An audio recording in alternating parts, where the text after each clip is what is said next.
My husband invited his aide into the car. He fastened her seatbelt, then hugged her, saying, "She's dizzy, don't be so stingy." The next day, I sold all our assets, have 222 missed calls from him. On that autumn night, New York City glowed with thousands of lights, but it brought with it a chill that seeped right down to the bone. I sat in the car, my hands gripping the steering wheel, trying to regulate my breathing as I watched the dashboard clock strike 11 p.m. The family driver had suddenly asked for the night off because his wife had gone into labor. So there I was, the wife who had faded into the background for 7 years, driving to pick up my husband after a business dinner. I was used to this. Used to the late nights waiting. Used to the pungent smell of wine on my husband's clothes every time he came home. But perhaps that habit was the harmful substance slowly killing my feelings without me even realizing it. The car pulled up to his corporate headquarters in Midtown Manhattan, and from a distance, I spotted the silhouette of my husband, Matthew, waiting under the awning. He was wearing the navy blue suit I had ironed for him that very morning, carrying himself with his usual elegant, distinguished air. But he wasn't alone. Standing next to him was a young, petite woman in a tight office dress, her slightly wavy hair cascading over her shoulders. It was Chloe, the new intern he had mentioned a couple of times over dinner. I was about to step out to wave them over, but my hand froze on the door handle as I witnessed the scene unfold. Matthew didn't open the rear door for her like he usually did with colleagues. Instead, he quickly walked around the car to the passenger side and opened the front door with uncharacteristic tenderness. Chloe smiled, a radiant, somewhat flirtatious smile. Then she slipped into the car, taking the seat that for 7 years I'd considered exclusively mine. But what squeezed my heart wasn't that she sat there. It was my husband's next move. He leaned inside, grabbed the seatbelt, and carefully buckled her in. The distance between them was so incredibly short that I felt as though their breaths were mixing under the yellowish glow of the lobby lights. I rolled down the window, forcing myself to maintain the most serene expression possible. Our eyes met. I expected Chloe to look startled, or at least embarrassed, seeing the wife suddenly appear. But she didn't look away, and a defiant gleam flashed in her eyes before quickly morphing into a fake expression of distress. She brought a hand to her chest. Her voice was sweet, but to me it sounded grating. "Oh Claire, I am so sorry. I just hopped in the front out of habit. I'm feeling incredibly carsick today. If I sit in the back, I'll throw up instantly. Do you mind if I stay up here for a little bit? I'm terrified of ruining your car." Before I could say a word, Matthew intervened. His voice had a sharp edge to it, as if he feared I was going to give the pretty young thing a hard time. "Leave her be, Claire, she's exhausted and nauseous. Don't be petty and start an argument over a seat. Get out and sit in the back. I'll drive. Or if you want to drive, let Chloe stay up here. Don't make her go to the back just to throw up and leave the car a mess." My husband's words felt like a bucket of ice water dumped over me in the dead of winter. Petty. Start an argument. Why did those words sound so bitter? I looked at the man to whom I had dedicated my entire youth, the man I had loved and built a home for. And now he was defending another woman right in front of my face. I didn't scream. I didn't reprimand him. I simply opened my door in silence and stepped out of the car. The freezing wind hit me, making me shiver, but that cold was nothing compared to the desolation in my heart. I opened the rear door and curled up in a dark corner. Matthew got behind the wheel, and Chloe remained in the passenger seat. She turned toward Matthew, giggling as she told him some funny anecdote from the office. For the entire drive back to our Upper East Side townhouse, they chatted animatedly, asking about each other's hobbies, trendy Netflix shows, and what they had eaten for lunch that day. They talked as if they were the only two people in the car, while I, the lawful wife, had been reduced to a ghost, a silent shadow observing someone else's happiness. I looked in the rearview mirror and caught Matthew's eyes fixed on Chloe. They were sparkling, filled with a tenderness and adoration that he hadn't directed at me in a very long time. Back then, he used to look at me like that. He used to buckle my seatbelt. He used to drive slowly so I wouldn't get carsick. Was time just too cruel? Or was the human heart simply too fickle? 7 years of marriage and I believed I was the center of his life. It turned out I was just an old rest stop before he sought out new exciting adventures. I closed my eyes, fighting back tears, telling myself I had to be strong. When the car pulled into the garage, Matthew rushed out to open Chloe's door, while I grabbed my purse and walked into the house alone. The familiar space of our home suddenly felt alien and suffocating. As I walked past the car to head to the kitchen for a glass of water, a strange scent assaulted my senses. It wasn't the lotus flower air freshener I kept in the car to create a relaxing atmosphere. Instead, it was a cloyingly sweet, intense, and provocative perfume. I recognized it instantly. It was Good Girl, the one in the stiletto-shaped bottle, the exact same perfume Chloe had been wearing today. It had seeped into the leather upholstery. It hung in the air, completely erasing my presence in that car. I opened the passenger door and took a closer look at the seat where Chloe had just been. It was reclined quite far back, an angle much more comfortable and private than normal for someone just catching a ride home. A long, light brown dyed hair rested on the headrest. I picked it up, twirled it around my finger, and felt as if I was holding irrefutable proof of betrayal. No intern asking for a ride home reclines her seat like a bed, unless it wasn't the first time she had been in it.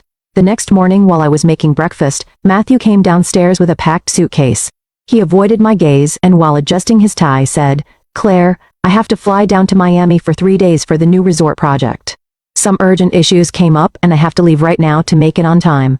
I set the plate of fried eggs on the table and looked at him with surprising calm. "So sudden? Do you need me to pack your stomach medication? You've been drinking a lot lately and your stomach has been bothering you." Matthew waved his hand dismissively, a hint of impatience in his voice. "No need, I'll manage, you just stay home and take care of yourself. Call me if you need anything." With that he chugged his glass of milk, grabbed his suitcase, and walked out the door without giving me the goodbye kiss that used to be our daily ritual. The door clicked shut. I didn't go back to the kitchen to clean up. Instead, I went straight upstairs to my home office.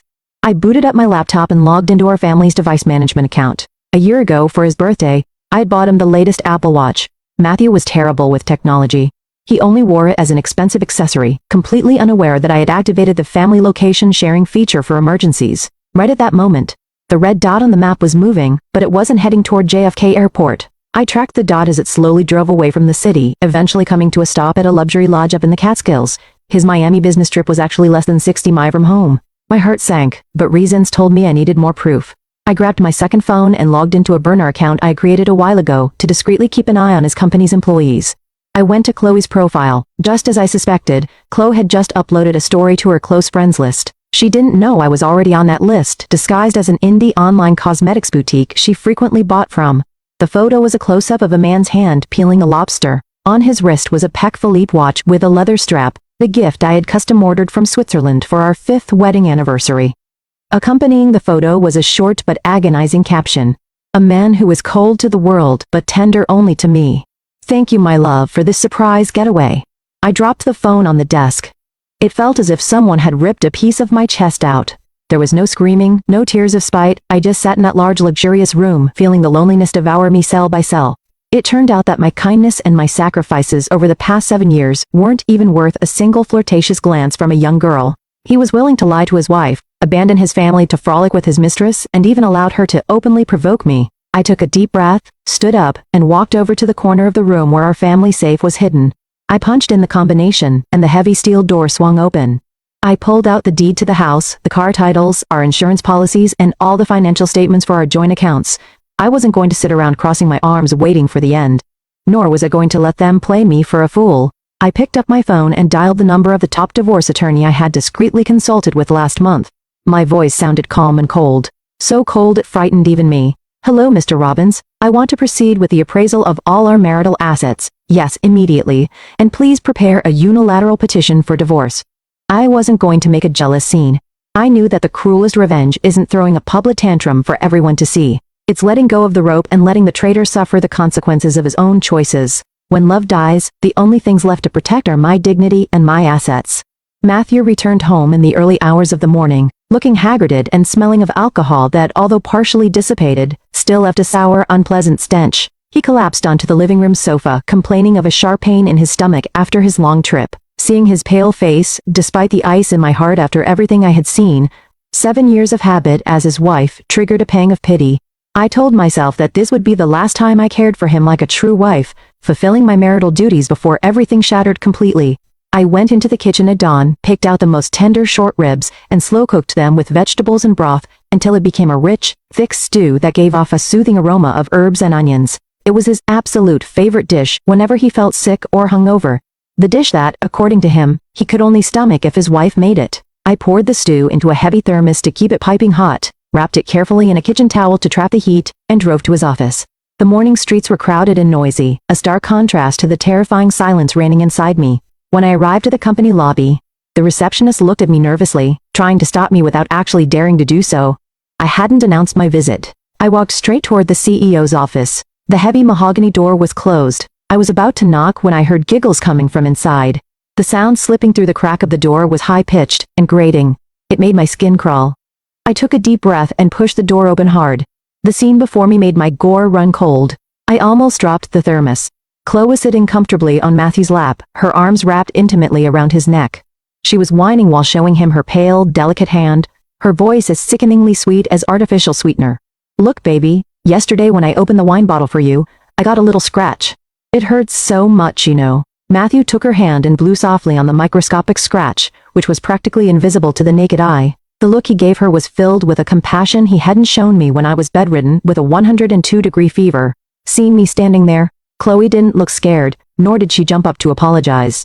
Instead, she faked a startled gasp, stumbled upward, and accidentally knocked over a mug of hot water resting on the desk. The mug tipped over, splashing her hand, causing Chloe to let out a gore-curdling scream. "Ah, it burns, baby." In reality, the water in that mug had cooled down significantly, but her performance was Oscar-worthy. Matthew jumped out of his chair like a coiled spring. He didn't ask me when I had arrived or what I was holding. He roughly shoved me aside to get past. The force of his push made me stumble backward. The thermos of hot stew slipped from my grasp and crashed onto the marble floor. The metallic clang was deafening. The lid popped off and the scalding stew splattered everywhere, covering my heels and the hem of my skirt. The savory smell of the stew mixed with the overpowering perfume in the room, creating a nauseating combination. Matthew yelled at me, his face red with rage. "What the hell are you doing, Claire? Are you insane?" I stood frozen in the puddle of spilled stew, staring at my husband, the man with whom I had shared a bed and a life, who was now looking at me as if I were his worst enemy. Before I could speak, he kept yelling, "Chloe is just an intern. She's delicate. Do not bring your bitter, jealous wife routine into my office and terrorize my employees. Look, she's burned because of you." It was glaringly obvious that she was the one who knocked the water over. It was glaringly obvious that he was the one who pushed me, but in his eyes at that moment, I was the troublemaker. The aging, ugly wife harassing his precious darling. Matthew scooped Chloe up in his arms. She buried her face in his chest, sneaking a peek at me over his broad shoulder with a look of pure triumph mixed with mockery. He sprinted out of the office to rush her to an urgent care clinic. Even though her injury was barely the size of a mosquito bite, he left me alone in the office, under the curious stares of the employees peeking through the glass walls. Not a single person dared to step inside to help me. They just whispered among themselves, pointing at the pathetic, failed woman that I was. I didn't cry. My tears seemed to have dried up the night before. I bent down to pick up the dented thermos. I looked at the spilled stew on the floor and felt that it perfectly represented our 7 years of marriage. Once spilled, it could never be scooped back up. I walked over to the trash can in the corner and dropped the thermos inside. A hollow metallic thud marked the end of my final gesture of care and hope. I turned around and walked out, my back straight and my head held high, even though inside I felt like a devastated battlefield. 2 days after the incident at the office, I received a text from Chloe asking to meet.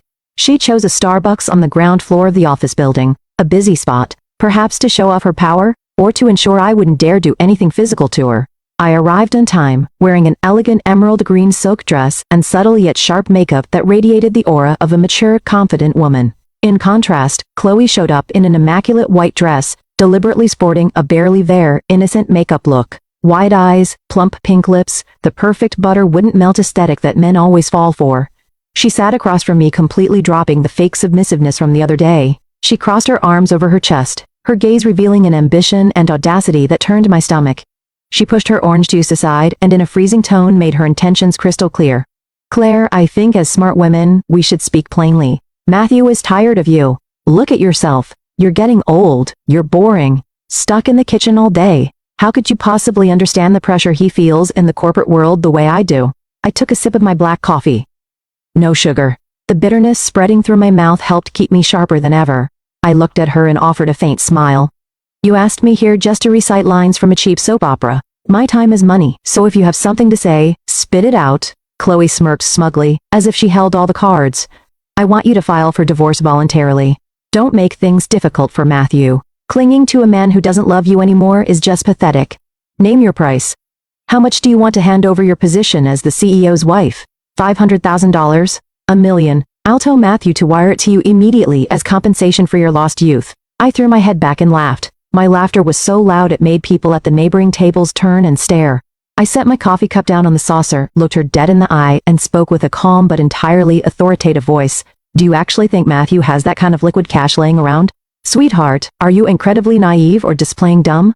Matthew's assets, from the Mercedes you ride in, to the townhouse he sleeps in to the shares in his company, are all marital assets acquired during our marriage, and I, the the one holding all the legal documents and maintaining total financial control, am the one who decides how much money he actually has. I leaned forward, lowering my voice, though every word was as sharp as a scalpel. 50 million. The contracts from my design firm and the returns on my personal investments over the last 7 years are worth 10 times the number you just threw at me. You're trying to use my husband's money to buy my title from me. Do you know that if we divorce right now, Matthew walks away with nothing but the shirt on his back and massive debt for violating our marital financial agreements? If that happens, are you still going to want that empty throne? Chalo's face drained of color, going from rosy to stark white, and then flushed a deep, furious crimson. She clearly hadn't expected me to be so fully aware of the financial realities, nor for me to be so unshakable. Her overconfidence and delusions of grandeur were ruthlessly exposed. Embarrassment quickly morphed into rage. She jumped up, grabbing the glass of orange juice from the table with every intention of throwing it in my face. But I was ready for it. I was faster. I grabbed my glass of ice water and threw it directly into her face. The freezing water ran down her skin, ruining her thick layer of natural makeup. Her mascara ran down her cheeks, making her look absolutely pathetic. She shrieked as she tried to lunge at me. I had already stood up and grabbed my purse with absolute icy detachment. I told her, now that you've cooled off, if you're going to play the mistress, at least use your brain. Don't embarrass yourself. Next time you want to see me, bring a lawyer. Not that thick skull of yours. I won't be taking your calls. I turned on my heel and walked out, leaving her there, stomping her feet and screaming in vain amid the whispers of the other customers. I stepped out of the coffee shop. The midday sun was blinding, but I didn't feel the heat. I only felt a slight sense of relief in my chest. That weekend, my mother-in-law Margaret called me first thing in the morning. Her voice over the phone was authoritarian, demanding that we come to the family estate in Connecticut for a memorial dinner for Matthew's grandfather. She stressed that it was a major event with the entire extended family attending and our absence was out of the question. I agreed with a heavy heart, knowing I would have to face the facade of family unity once again. I turned to Matthew, but he was glued to his iPhone, swiping rapidly and smiling to himself. When I mentioned the drive to Connecticut, he scowled, clearly annoyed. You go alone. I have an emergency board meeting today. It's critical. I can't miss it. Tell Mom I'm busy working to keep the economy afloat, not out partying, so she doesn't worry. I looked at him, knowing perfectly well he was lying. What kind of board meeting happens on a Sunday? It was obviously a date with his mistress, but I didn't rip his mask off. I nodded in silence, changed my clothes, and made the drive alone. The family estate, an imposing colonial mansion in the suburbs, had a driveway packed with luxury cars. My mother-in-law, dressed in an elegant crimson pantsuit and a string of pearls, was barking orders at the catering staff. When she saw me walk in alone, the smile vanished from her lips. She pulled me into a secluded corner and demanded in a harsh whisper, "Where is Matthew? Why are you alone? All his uncles are here today. How does this make me look?" I calmly placed the upscale fruit basket I brought on the console table, and looked her in the eyes, my voice soft but loaded with intent. He said he had an urgent meeting, Margaret, but I think he's busy with something much more important. With that, I pulled out my phone and opened the photo Chloe had posted just 15 minutes ago. In the picture, Matthew was loaded down with several luxury designer shopping bags, smiling blissfully next to Chloe on a crowded Fifth Avenue. The caption was short but triggering. He spoils me and buys me the whole world. Margaret stared at the phone screen. Her expression cycled rapidly from shock to anger and finally to an incomprehensible resignation. I thought she would call her son to chew him out or at least show a shred of empathy for me, but she handed the phone back, sighed heavily and started lecturing me. Well, dear, all men have their whims and little flings on the side. He works incredibly hard, and if he needs a little fun to de-stress, it's normal. As his wife, you need to be patient. You have to learn to look the other way to keep the peace at home. Don't go airing your dirty laundry. If he looks bad, who looks worse? My mother-in-law's words were like pouring salt into a gaping wound. To her, her son's infidelity was just stress relief, and my pain was a triviality meant to be swept under the rug. She defended him blindly, utterly dismissing my feelings. I looked at this woman whom I had respectfully called Mom for 7 years, and she suddenly looked like a stranger, a cruel, cold stranger. I didn't answer her. I just offered a bitter smile, a smile holding all my contempt and disappointment. During the dinner, I remained silent like a shadow. I listened to the toasts.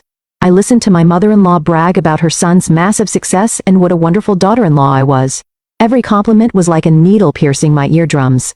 I stared at the table loaded with gourmet food, but I had a bitter taste in my mouth and couldn't swallow a bite. I realized that the very last shred of respect and affection I held for this family had vanished the second my mother-in-law advised me to be patient. I finished my plate, excused myself, claiming I wasn't feeling well, and left early, leaving behind the noise of a family I no longer belonged to. In October, Matthew's company organized a corporate retreat at a luxury resort in Westchester, featuring one of the best golf courses in the state. As the CEO's wife, my name was naturally on the guest list. The irony was that Chloe was also there acting as his executive assistant to help with work. The atmosphere among the staff was incredibly tense. Everyone implicitly understood the dynamic of this bizarre love triangle. Curious and pitying glances were furtively shot my way. I ignored everyone, maintained a serene expression, and played the role of a wife so generous it bordered on sheer stupidity. That afternoon, the sun was shining and a crisp autumn breeze blew across the greens. An enthusiastic Matthew invited the executive team out to the golf course. He wore a designer athletic polo and slacks, looking youthful and dynamic. Chloe, wearing a pleated white miniskirt and a tight polo that accentuated her curves, refused to leave his side, begging him to teach her how to swing. Right in front of all the employees, Matthew didn't hesitate to wrap his arms around her waist from behind, holding the golf club with her to correct her posture, whispering in her ear and smiling. They were practically fondling each other in public as if I didn't exist, as if basic morality was an unnecessary luxury on the back nine. To get to the next hole, we had to take a golf cart. Matthew drove the small four-seater, and Chloe insisted on sitting right next to him so she could ask him about his technique. I sat silently in the back row next to a young junior executive who looked like he wanted the earth to swallow him whole. The cart path was winding, featuring a few steep hills that were slick from the previous night's rain. As we sped down a long, sharp decline, Matthew, completely absorbed in flirting with Chloe, wasn't watching the path. Suddenly, a squirrel darted out directly in front of the cart. Startled, Matthew jerked the steering wheel hard. The cart violently swerved. The tires losing traction on the wet grass, it spun out of control, rocketing at full speed toward a cluster of large, decorative landscaping boulders bordering a water hazard. "Watch out!" I screamed, gripping the plastic armrest for dear life. In that split second between life and death, time seemed to stand still. I saw my husband's reaction with absolute clarity. Pure instinct took over. He let go of the steering wheel, but not to brace himself and not to try and regain control of the vehicle. He threw his entire body to the right, using himself as a human shield to cover Chloe, wrapping his arms tightly around her to protect her from the impending impact. There was a deafening crunch. The golf cart slammed into the boulders and flipped over. Because no one had shielded me and there were no seat belts in the back of the cart, the momentum launched me through the air. I flew out and slammed onto the ground. My head struck the jagged edge of one of the rocks with sickening force. A sharp, excruciating pain shot through my skull, and hot gore immediately began to pour down my face, blurring my vision. I lay on the wet grass, my body aching as if it had been shattered into 1,000 pieces. I forced my eyes open and looked toward the overturned cart. Matthew and Chloe were stumbling out. Chloe only had a few minor scrapes on her arms and legs, but she was sobbing hysterically from the shock. Matthew had gore pouring from a gash on his own forehead, but he didn't care about his own injuries at all. He frantically grabbed Chloe by the shoulders, asking her over and over, "Are you okay? Does anything hurt?" He scooped her up in his arms and sprinted toward the clubhouse, screaming for help. His footsteps rushed and desperate. Not once, not even out of the corner of his eye, did he look back at me. His wife lying motionless in a growing pool of gore, just a few yards away. The last image I saw before the darkness swallowed me was the broad back of my husband, shielding another woman, leaving me alone, teetering on the edge of death. At that exact moment, my heart truly broke, a pain 1,000 times worse than any physical trauma. I woke up in a stark white room that reeked of the sharp, penetrating scent of hospital disinfectant, a smell that makes you feel isolated and chilled to the bone. The throbbing pain in my forehead made me wince, and I reached up to touch the thick gauze wrapped around my head. I tried to remember what had happened. When the memories rushed back like a slow-motion film, tears fell on their own, hot and salty. The image of Matthew shielding Chloe, leaving me to be thrown from the cart and crack my skull against a rock, played on an endless loop in my mind like an inescapable nightmare. The hospital room door swung open softly, and a young nurse walked in to check my IV. Seeing that I was awake, she looked at me with a mix of pity and compassion. Her voice was gentle, but her words felt like daggers. "You're finally awake. You've been in a coma for 3 days. By the way, where is your husband? Since you were admitted, I've only seen you here alone. Nobody has come to visit or sit with you." 3 days. I had been lying here, unconscious, hovering between life and death for 3 agonizing days. And during those 3 days, where was the husband I had loved so deeply? He was almost certainly busy playing nurse to his mistress's tiny scratches, consoling her trauma, playing the protective hero. Meanwhile, I, his lawful wife, was dumped here alone, my life left in the hands of total strangers. I smiled bitterly and shook my head to answer the nurse. "My husband is very busy with an important project. Thank you for taking care of me." The nurse sighed and didn't press the issue. She quietly swapped out my IV bag and left the room. I painfully hoisted myself up and walked to the bathroom. In the mirror, I saw a gaunt, pale woman, entirely drained of vitality. I carefully peeled back the edge of the bandage, revealing a 3 laceration extending from my hairline down toward my eyebrow. The stitches, jagged and inflamed, marred a face that people used to praise for its serene beauty. The doctor had said the wound was deep and would undoubtedly leave a permanent scar. I gently touched the wound. I felt no physical pain, only a bizarre emptiness. This scar was perhaps the period at the end of our 7-year marriage. It was a permanent testament to human cruelty and disloyalty. I no longer felt resentment or the urge to scream for justice. When pain hits absolute rock bottom, you become terrifyingly calm. I went back to the bed and checked my phone. The screen was blank. Not a single missed call, not a single text message from Matthew checking on my status. I handled my own discharge paperwork. The receptionist looked baffled as she watched a patient, head still heavily bandaged, carrying her own bag and swiping her own credit card to pay the hospital bill. I no longer cared about those stares. The Uber pulled up to the driveway of our townhouse. I dragged my heavy feet toward the front door. The throbbing in my head persisted, accompanied by a sharp pain in my ribs, a lingering souvenir from the fall, making every step pure torture. The house was dead silent. The housekeeper was probably out grocery shopping. A tomb-like stillness enveloped everything. As I walked into the living room, my eyes habitually drifted to the main accent wall where my favorite oil painting usually hung. But the wall was empty. The painting, the silhouette of the lover, was gone. It was a piece I had painted myself over 3 months, a gift for Matthew on our first wedding anniversary. It depicted the back of a man standing in a field of sunflowers, strong, steady, and warm. The man I once believed would be my rock for the rest of my life. In its place hung a cheap, gaudy piece of mass-produced art, a glaring landscape of neon mountains that instantly screamed of someone's vulgar, atrocious taste. I ran to the basement storage room, not caring about the dust or cobwebs. In the darkest, dampest corner, I found my painting.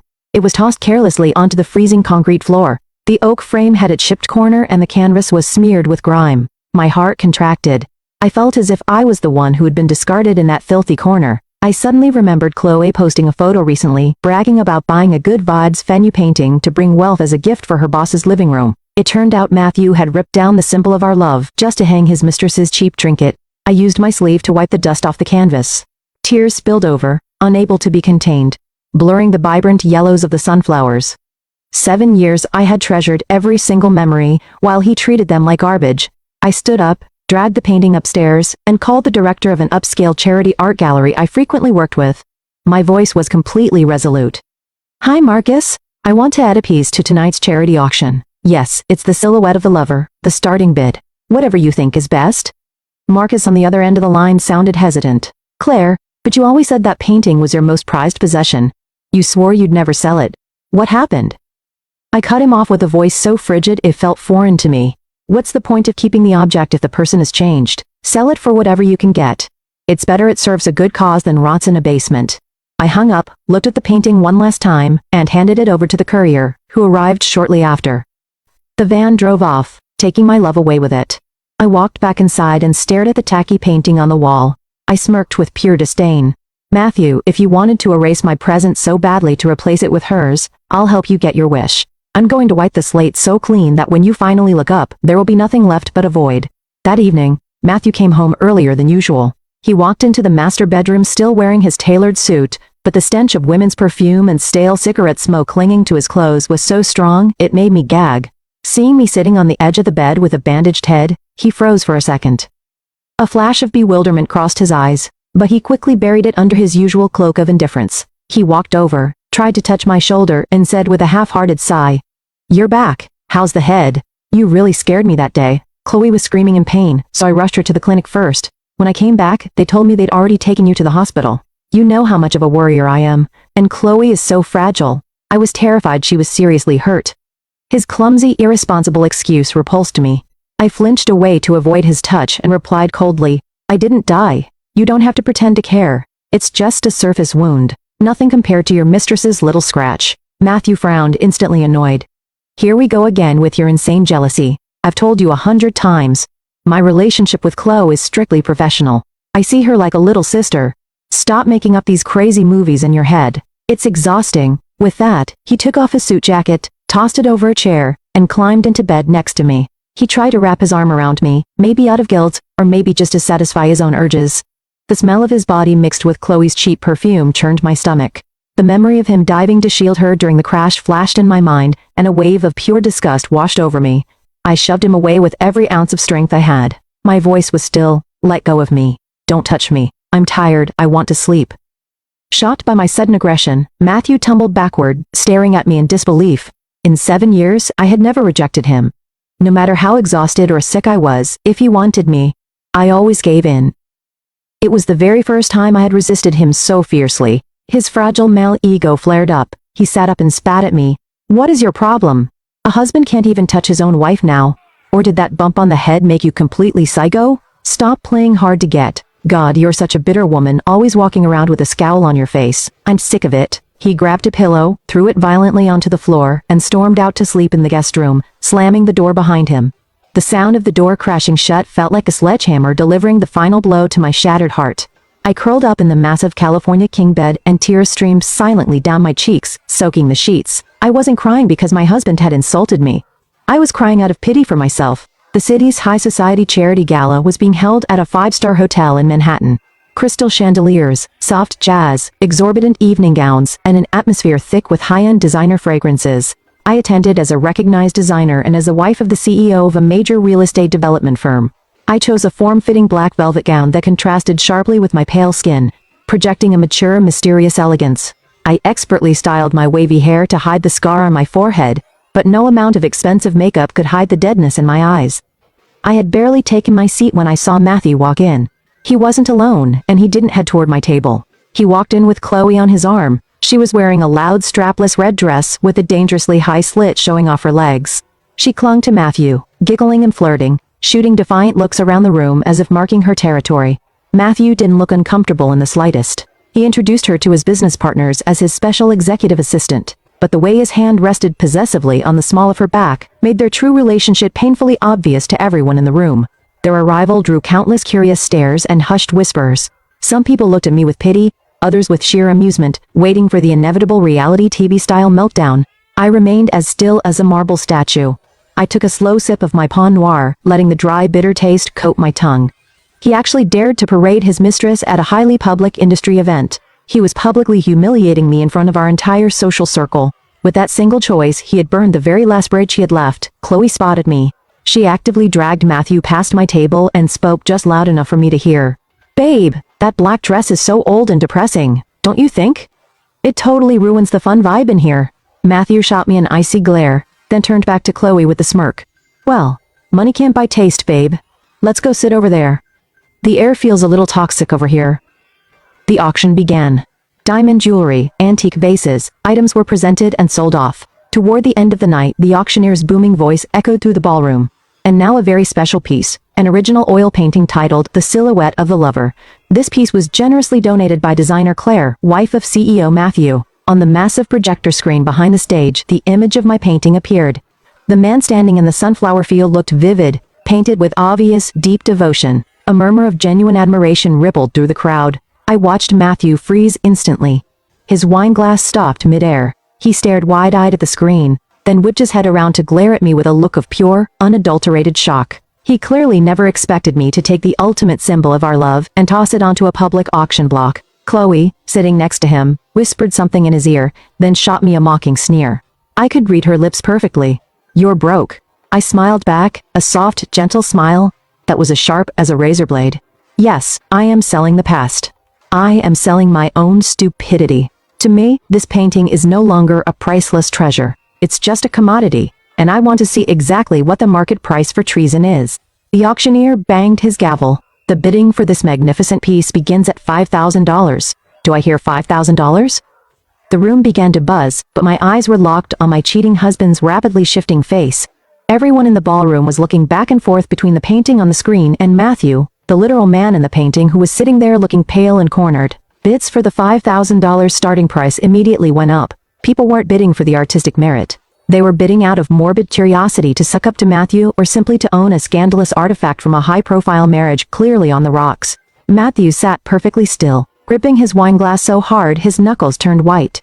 Chloe was whispering furiously in his ear, her face a mix of gloating and instigation. I figured she was egging him on, telling him I was intentionally trying to humiliate him in front of his investors. And right on cue, when the bidding hit $50,000, Matthew couldn't take the hit to his pride anymore. He aggressively raised his paddle and with a voice trying to sound nonchalant but dripping with suppressed rage, he called out, 100,000 Schwelders. I am buying back the memory of my marriage. The room erupted into applause. A few people even cheered at the grand romantic gesture from the young CEO. Matthew smiled smugly, shooting me a triumphant, defiant look. He actually believed that throwing a wad of cash in my face would salvage his public image or prove that he still valued his family. But the show was just getting started. From a dark corner in the back of the ballroom, a deep, commanding voice rang out, $200,000. Every head in the room snapped backward. The man who had just bid was sitting in the shadows. You could only make out the silhouette of a tall, impeccably dressed figure. It was Marcus, an enigmatic venture capitalist who had recently returned from Europe and the man I had secretly coordinated with. Matthew scowled, glaring at his new rival. He didn't expect anyone to dare cross him, much less drop $250,000 on an unknown artist's painting. But a man's ego is fragile, especially with his mistress sitting right next to him watching. Matthew gritted his teeth and raised his paddle again. $250,000. Marcus didn't flinch. His voice remained as casual as if he were ordering a martini. The ballroom erupted into shocked whispers. $250,000 for a sentimental painting was sheer madness. Chloe started to panic. She tugged hard on Matthew's sleeve and hissed, "Babe, let it go. That's way too much money. We can buy a yacht with that." But Matthew was entirely blinded by fury. He was in no state to calculate financial consequences.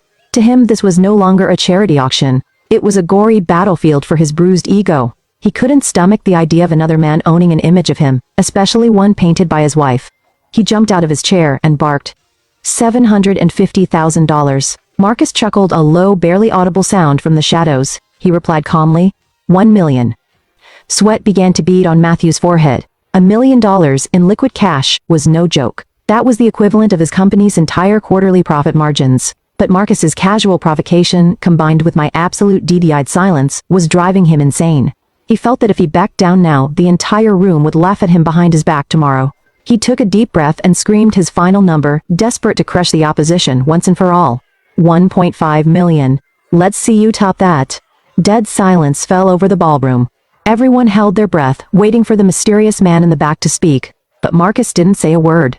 He offered a polite, singular nod, signaling he was out. The auctioneer's gavel cracked against the podium like a gunshot. 1.5 million going once, going twice, sold to Matthew. Polite applause echoed through the room, but Matthew collapsed back into his chair as if all the bones in his body had melted. He had won, but it was the most bitter, idiotic victory imaginable. He had just burned $1.5 million to buy back a piece of canvas he had literally thrown into a damp basement. I looked at Matthew and then at Chloe, who looked absolutely sick over the amount of money just wasted. I felt a wave of bitter irony. It turned out that in the end, our 7 years of marriage did have a price tag, and it was an exorbitant price paid exclusively by a fragile, wounded ego. After the auction ended, Matthew grabbed my arm and dragged me into a deserted hallway. He was panting, his face flushed from the whiskey and raw frustration. He glared at me, hissing through his teeth. "Are you happy now? You set me up, didn't you? You put that painting up for auction just to force me to spend a fortune to buy it back so I wouldn't look like an idiot. You are a snake, Claire. Are you that desperate for cash? If you are, just beg me and I'll throw some charity your way. You didn't have to pull the psychotic circus act." I leaned casually against the wall, adjusted the lock of hair hiding my scar, and calmly looked at the unhinged man standing in front of me. I didn't defend myself, nor did I return his insults. I simply said softly, "Are you writing a movie script in your head? I sold the painting because I was sick of looking at it after 7 years of staring at your back. I was exhausted. You didn't value it. You threw it in the basement. So, I decided to let someone who actually valued it take it. What's the crime in that? The fact that you chose to bid $1.5 million is entirely your own problem. Nobody held a gun to your head." Matthew was left entirely speechless. He opened his mouth to argue, but nothing came out. I continued, my voice entirely stripped of emotion. "Anyway, it doesn't matter anymore. I wanted to let you know something. Next week, I'm flying to London for work. The new project with the British developers requires on-site management. I'll be there for about 3 months, maybe longer, depending on how things go." The moment he heard the word London, a bizarre light flickered in Matthew's eyes. The raging fury from seconds ago evaporated, instantly replaced by a wave of relief and joy that he failed miserably to hide. Me moving to London meant I would be gone for a long time. It meant he was free, no nagging wife to monitor him, no need to sneak around to screw his mistress. Our townhouse would become his private paradise with Chloe. Matthew quickly cleared his throat to regain his composure and suddenly adopted a tone of fake husbandly concern. Oh well, if the project is that important you have to go. It gets freezing over there this time of year. Make sure you pack heavy coats. Don't worry about the house. I'll hold the fort. I'll have the housekeeper come extra days. I saw right through his mask of concern and read his filthy thoughts like a billboard. He was popping champagne in his head, already planning the days of hedonistic freedom ahead. He had no idea this trip was a one-way ticket. I wasn't going for work. I was going to find myself again. To leave the corpse of my past behind. This lie was the final act of mercy I was granting him, letting him live in his delusional bubble of happiness before the hurricane hit. I nodded. Thanks for caring. I can take care of myself while I'm gone. Do whatever you want. I won't be checking up on you, but take care of yourself. Don't let work exhaust you. I emphasized the word work with a slight smirk. Matthew looked visibly uncomfortable and avoided my eyes. He made a quick excuse about needing to go back and network with the investors, but I knew he was just sprinting back to give the good news to Chloe. Watching his back disappear through the double doors, I felt an incredible lightness in my chest. The final chain had snapped. I was ready to fly. I spent my final days in the townhouse cleaning, not dusting or vacuuming, but violently scrubbing the memories embedded into every single corner of that property. The massive home that had been our pride and joy as newlyweds now felt cavernous and freezing. Every object, every wall held a memory. Sweet promises that now tasted like ash. I started in the master bedroom. I opened his closet and pulled out the matching designer flannels we used to wear on our weekend getaways. The blue ones we wore on our first ski trip to Aspen, the white linen ones from our 3rd anniversary in Cabo. I didn't fold them. I grabbed a pair of sharp fabric scissors and cut them into tiny jagged shreds. The sound of the fabric ripping in the dead silent house sounded exactly like the sound of my heart breaking. I shredded the past. I shredded my naive illusions of eternal love. The scraps of fabric rained onto the hardwood floor like confetti at a doomed wedding. Next were the photo albums. I flipped through the pages, looking at our radiant, youthful faces. Back then, we were broke. We rode the subway and ate at cheap dive bars in the village. But our eyes were overflowing with happiness. Now, with a luxury townhouse, expensive cars, and millions in the bank, our souls had rotted. I ripped every single photo out of the sleeves and threw them into the gas fireplace in the living room. I turned it on and the flames devoured our smiles, turning everything to gray ash. The smell of burning paper mixed with the rainy autumn air, creating an atmosphere that felt like a funeral. I walked through the entire house, gathering every single matching item. His and hers coffee mugs, toothbrushes, the little trinkets he bought me on Valentine's Days past. Everything was unceremoniously dumped into heavy-duty black trash bags. I wanted to return this house to its original soulless state, the exact way it was before I ever walked into his life. I wanted to erase every trace of my DNA so that when he brought his into my home, she wouldn't see a single thing to remind her of the ex-wife. I did it all in absolute silence. No crying, no screaming, just a terrifying methodical calm, like an undertaker preparing a body for burial. When I tied the knot on the final trash bag, I stood in the middle of the empty living room and looked around. The wall where the silhouette of the lover used to hang was just a blank white void, exactly like the hole in my chest. I had sterilized the house, and I had sterilized my soul. There was nothing left to miss, nothing left to hold on to. I was ready to go. I was ready to leave a dead man behind. Today was my birthday. Surprisingly, Matthew remembered. Maybe it was guilt over the auction incident, or maybe he just wanted to play the role of the perfect husband from my final days before I left for London. He came home early. He brought a massive bouquet of long-stemmed red roses, my old favorites. But today the crimson petals only reminded me of the gore from the gash on my head. He had also ordered an expensive custom cake, with the icing reading, "Happy birthday, my love."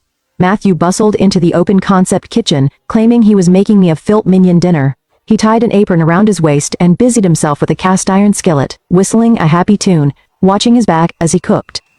I was suddenly transported to my 25th birthday. We were living in a cramped walk-up apartment in Queens. He cooked me cheap spaghetti from a box, but his smile had been so genuine, so incredibly warm. Now surrounded by prime cuts of beef, $300 wine, and artisanal candles, everything was just a shiny, expensive theatrical production designed to hide a rotting core. We sat down at the dining table by candlelight. Matthew poured the wine, raised his glass, and toasted. "Happy birthday, Claire. May this year bring you even more beauty and success. I know I've messed up a lot lately. I've hurt you. I promise I'm going to make it up to you. I'm going to take much better care of you."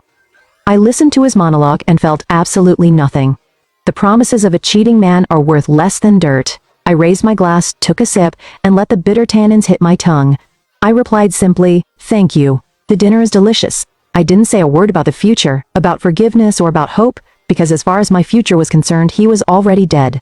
The dinner dragged on in a suffocating forced atmosphere. Matthew kept trying to initiate small talk, but I answered in one-word syllables. Meanwhile, his iPhone sitting face down on the mahogany table kept vibrating furiously. I knew exactly who was texting him, who was calling him. It was Chloe, obviously. How could his little mistress possibly tolerate him spending the evening with his actual wife on her birthday? She was undoubtedly trying to mess up the night. I stared at the buzzing phone like it was a ticking time explosion, then looked up at Matthew. He was starting to panic. He kept glancing nervously at the phone out of the corner of his eye, a light sheen of sweat forming on his brow.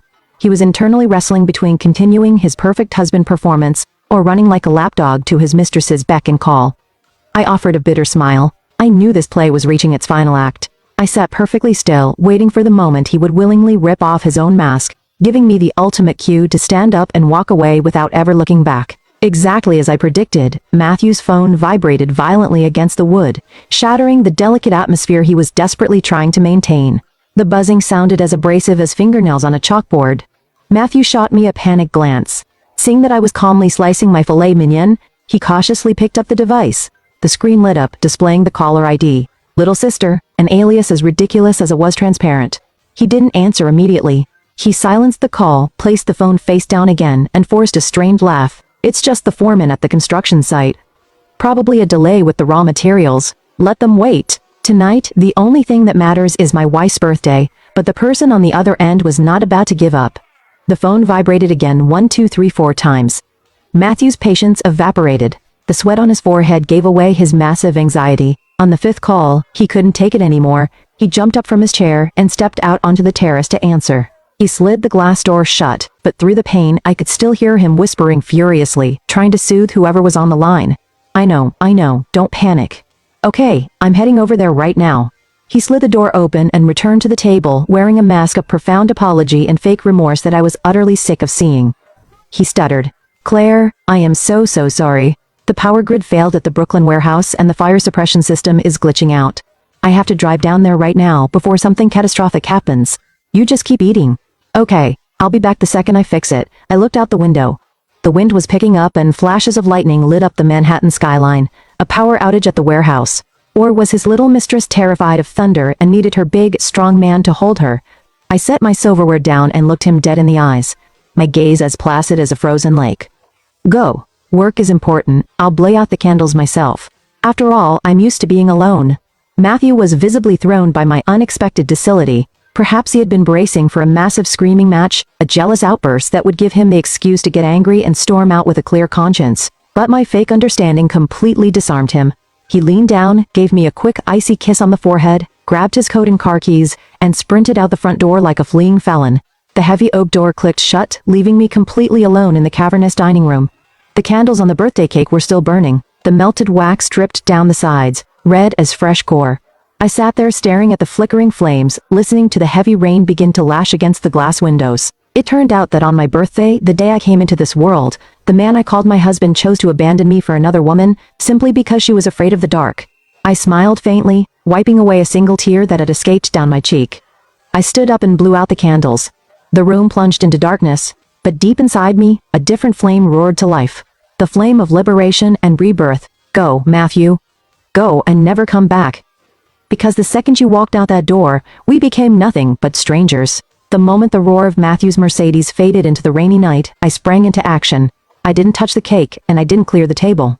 I left it exactly as it was, a perfect still life, representing the unfinished, abandoned corpse of our marriage. I walked upstairs to the master bedroom and pulled my pre-act suitcase from the closet. Inside were just a few practical clothes, my passport, and my vital personal documents. I sat at my vanity mirror and slid the wedding band off the ring finger. I had worn it on for 7 years. The smooth white gold band left a pale indented ring of skin. The sudden physical emptiness on my finger made my stomach drop for a microcant, but cold logic instantly snapped me back to reality. I placed the ring on the vanity next to the divorce petition I had already signed.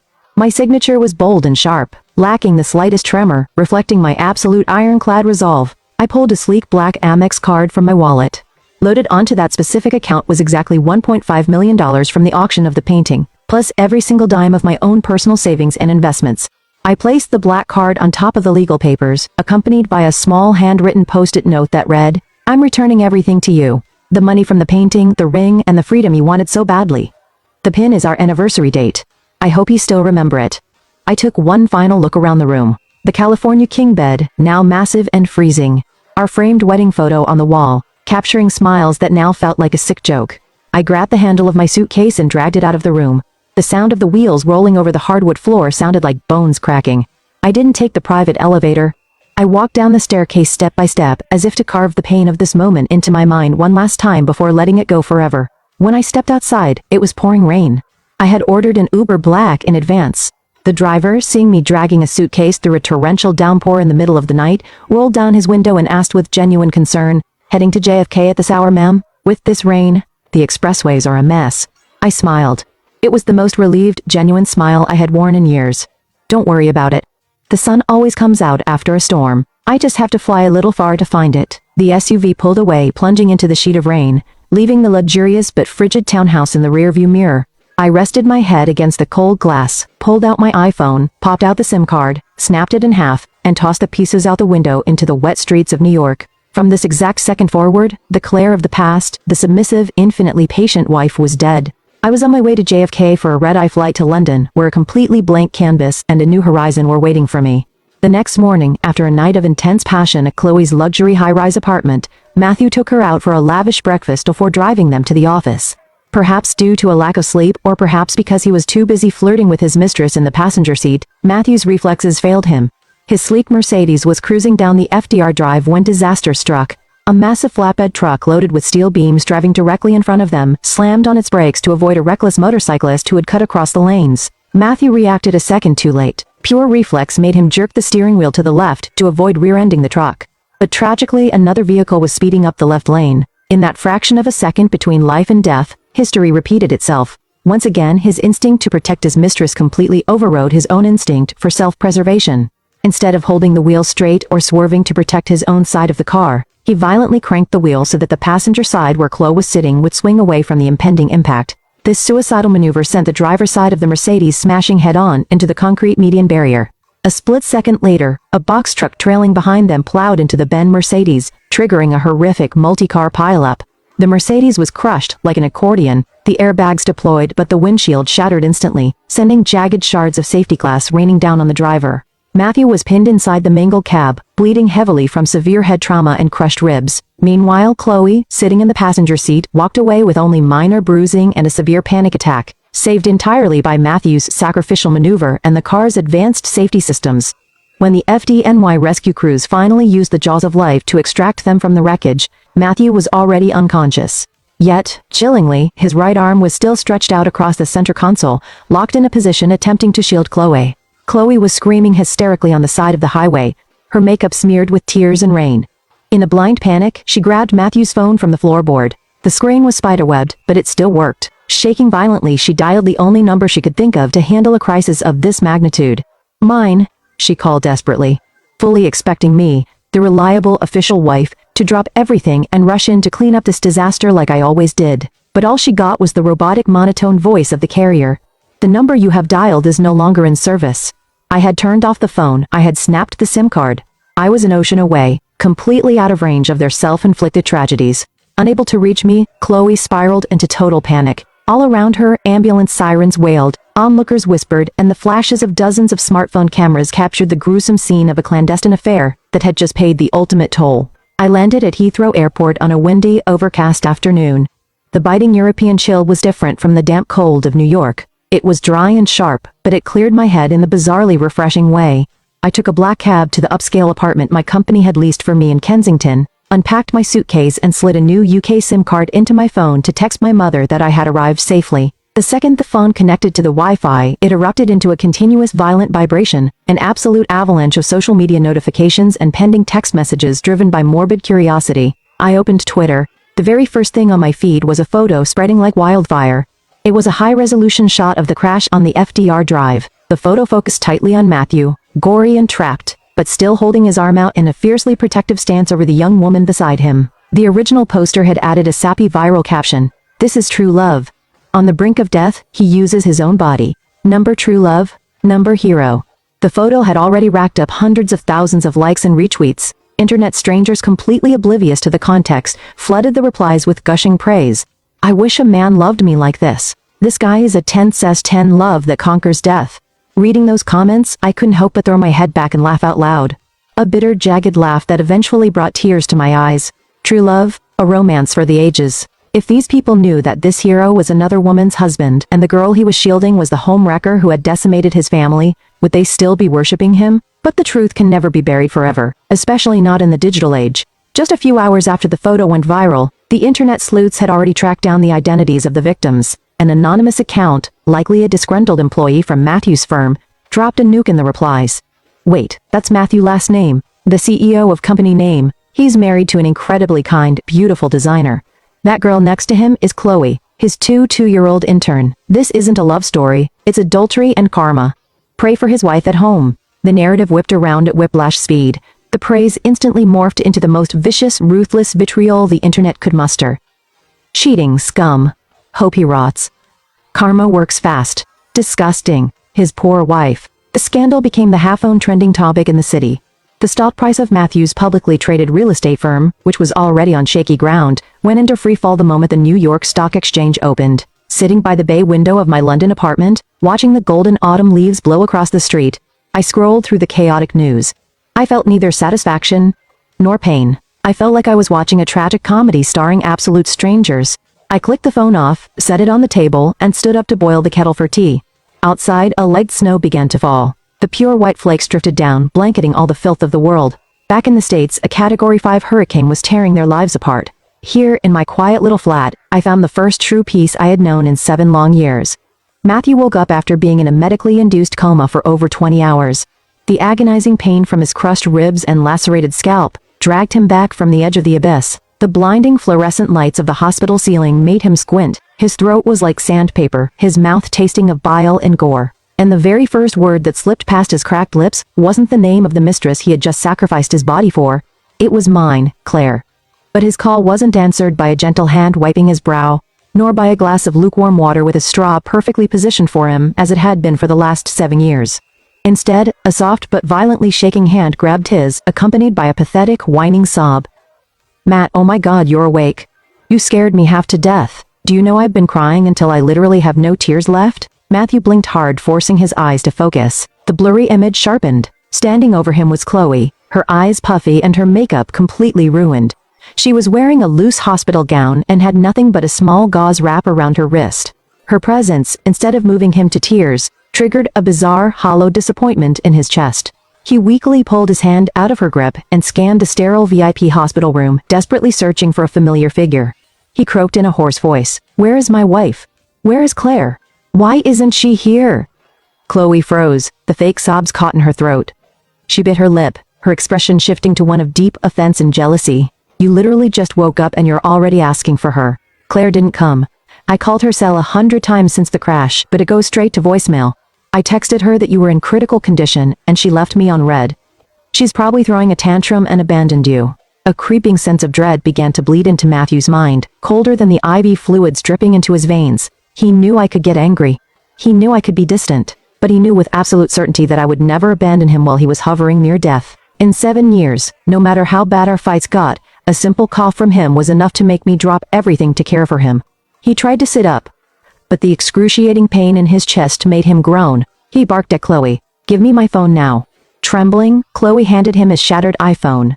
Matthew dialed my number with fingers still stained with dried gore, looking absolutely pathetic. There was no ringing, just the robotic voice of the carrier. "The number you have dialed is no longer in service." He immediately dialed his mother. Margaret answered, crying hysterically, and screamed through the phone that she couldn't reach me either. A primal terror he had never experienced before seized his throat. It wasn't the fear of death. It was the fear of my silence. My silence right now was like the terrifying recession of the ocean right before a tsunami hits. Calm, but promising total annihilation. He finally realized that something catastrophic had happened, something he had entirely lost the power to control. Even though the trauma surgeon insisted he stay bedridden to monitor his severe concussion, Matthew's manic anxiety made it impossible to stay put. The second Chloe stepped out to the cafeteria to get coffee, he ruthlessly ripped the IV out of his arm. Gore dripped down his hand, but he didn't care. He threw on a scrub top and, stumbling like a drunk, hailed a taxi to go home. His brain was locked onto one single thought: I have to get home. She has to be there. She's just angry. She's locked herself in the guest room to punish me. The taxi pulled up to the Upper East Side townhouse. The house was pitch black, looking like an abandoned mausoleum on the wealthy manicured street. The front door was unlocked. He pushed it open. There was no warm yellow light spilling from the kitchen. No aroma of slow-cooking stew. No sound of my slippers padding across the hardwood to greet him. Just a dead, suffocating silence. His heavy footsteps echoed off the cold floors. He flipped the switch in the living room. The brilliant overhead lights illuminated the sheer, cruel emptiness of the house. The cheap neon painting he had hung in place of my masterpiece looked lonely and ridiculous on the massive white wall. The fresh flowers I used to keep in the crystal vases were dead, their dried petals scattered across the dusty dining table. He sprinted up the stairs to the master bedroom and ripped open my closet. It was empty. Every single piece of my clothing was gone. Only his tailored suits hung there, looking pathetic and isolated. The vanity mirror was stripped bare. No expensive perfumes, no makeup brushes, absolutely zero trace of female warmth. Trembling uncontrollably, Matthew stumbled toward the bed. On the nightstand, exactly where I used to place a glass of water for him every single night, sat a pristine white envelope and a solid black Amex card. He picked up the envelope, his hand shaking so violently he almost dropped it. Inside was the divorce petition bearing my sharp signature and a short handwritten letter. He read every single word as if he were swallowing ground glass. By the time you read this, I will be an ocean away. I'm returning everything to you. The house, the freedom you wanted so badly, and the $1.5 million from the painting you bought out of pure pride. We are done here. Do not look for me. The wife named Claire that you knew died the exact second you chose to shield another woman with your body. Matthew let out a guttural, agonizing scream, like a wounded animal taking a bullet. He crumpled the letter and threw it to the floor. Blind rage and despair took over and he began to destroy the bedroom. He smashed the designer bedside lamps. He ripped the expensive sheets off the bed. No, you can't do this. You can't just leave me, Claire. His screams echoed through the hollow house, bouncing off the cold walls before fading into absolutely nothing. He collapsed onto his knees, grabbing fistfuls of his own hair for the first time in his adult life. That arrogant, untouchable man sobbed like an abandoned toddler, finally feeling the agonizing weight of loss when it was already far too late. When the adrenaline and rage finally burned out, Matthew was left curled up in the corner of the destroyed bedroom. His eyes gore-shot and vacant. He simply refused to accept the reality of my departure.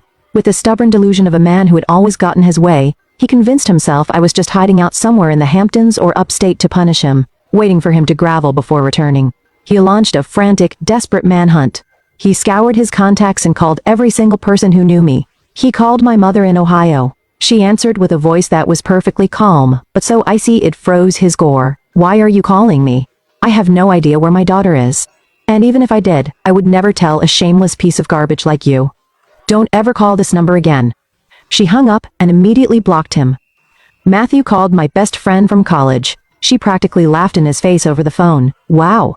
Now that you've got a hot 22-year-old piece of trash to play nurse, why the hell are you looking for Claire? She flew off to live her best life. Leave her alone, psycho. No one gave him a single breadcrumb. It was as if the entire world had conspired to physically delete him from my existence. Refusing to surrender, he drove to my interior design studio in Soho, the business I had built from the ground up with my own sweat. But when he arrived, the chic gold lettering on the window had been scraped off. A strange man walked out to meet him. When Matthew frantically demanded to see me, the man looked at him like he was insane. Claire. She sold me the lease and the entire client portfolio over a month ago. All the paperwork cleared. She said she was relocating to Europe permanently, and had no plans to return. You're her husband, and you didn't know. The new owner's words delivered the fatal blow to Matthew's chest over a month ago. That phrase ricocheted inside his skull. It turned out I had been planning to annihilate him for a long time while he was out whining and dining his mistress, thinking he was a genius for pulling one over on his clueless wife. I had been orchestrating my exit in absolute silence, severing every single tie in the cleanest, most ruthless way possible. Matthew stumbled out of the studio. The bright afternoon sun blinded him. He watched the busy New Yorkers rushing past him on the pavement and felt entirely alone and untethered from reality. My world had slammed the door in his face, sealing the cracks so completely that he couldn't even peek inside. He finally realized I hadn't left in a temporary fit of jealous rage. I had surgically excised him from my life like a malignant tumor. My disappearance didn't just leave a gaping void in his house. It triggered the total collapse of an infrastructure Matthew naively believed he had built himself before. Every PR crisis, every legal loophole, every boardroom strategy at his company had been quietly and efficiently handled by me behind the scenes. Matthew just stood at the podium and soaked up the applause. Now trapped in the fallout of his viral infidelity scandal, he was learning the hard way what it cost to lose the brains behind the operation. When Matthew dragged his broken body into his corporate headquarters, he walked into a war zone. Phones were ringing off the hook, ignored by panicked receptionists. Employees whispered openly, looking at him, not with the usual reverence, but with a mix of morbid curiosity and outright disgust. His VP of sales sprinted up to him, sweating through his suit, and slammed a stack of red-flagged files onto his desk. "Matt, it's a gorebath. The Japanese consortium just pulled out of the Westside development deal. They said the CEO's highly public moral scandal violates their corporate ethics clauses and fundamentally damages the project's brand. They'd rather eat the multi-million-dollar penalty fee than stay in bed with us." Before Matthew could even process the hit, his CFO burst into the office. "Matt, Chase Bank just called because our stock is tanking and the PR nightmare isn't stopping. They're freezing our commercial credit lines. They are calling in the $20 million short-term bridge loan. It's due next Friday. If we don't pay, they're seizing the collateral assets." Matthew collapsed into his leather chair. The room spun violently. Red numbers and legal threats danced mockingly before his eyes. Right at that moment, Chloe sashayed into the office, completely oblivious to the apocalyptic tension in the room. She walked over to him pouting and shoved her iPhone in his face. "Babe, the investors' wives are dragging me on Instagram. They're calling me horrific names. Tell PR to scrub the internet and issue a press release saying we're actually soulmates."